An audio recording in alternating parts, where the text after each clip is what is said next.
Ito na yung motor star natin mga boss, no. Carb type po ito mga boss, carb type. So nag-convert tayo sa 4-pin CDI kasi ang dating ang CDI niya 6-pin.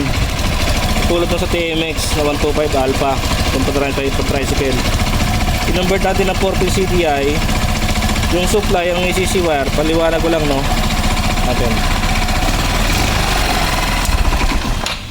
Ito po, kung nakaharap sa inyo ang sakit ng CDI, ito pong lugar na to, kaliwa taas, pulser po yan. Galing pulser, papunta naman to na ignition coil, itong nasa kanan taas. Yung ilalim po, sa kaliwa, ground. Ito po, itong kulay dilaw. Huwag nyo na intindihin yung kulay, ang posisyon na importante.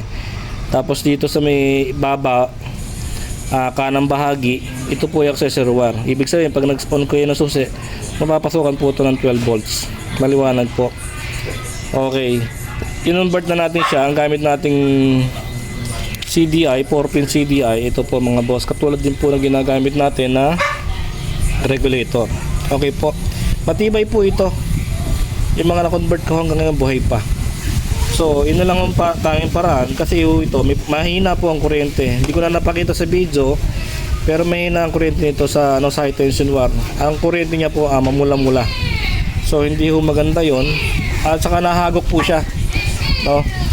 Ngayon, after napalitan ng 4-pin CDI, ayan, kung mapapansin nyo, pag pinanda natin siya, oh, diba?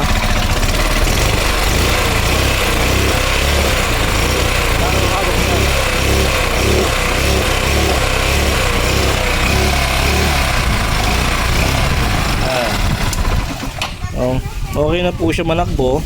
Maganda na yung sunog niya ng gasolina kasi malakas yung kuryente niya. Yun lang po mga boss, no. Motorstar 150 aka NMAX Tagalog. Peace.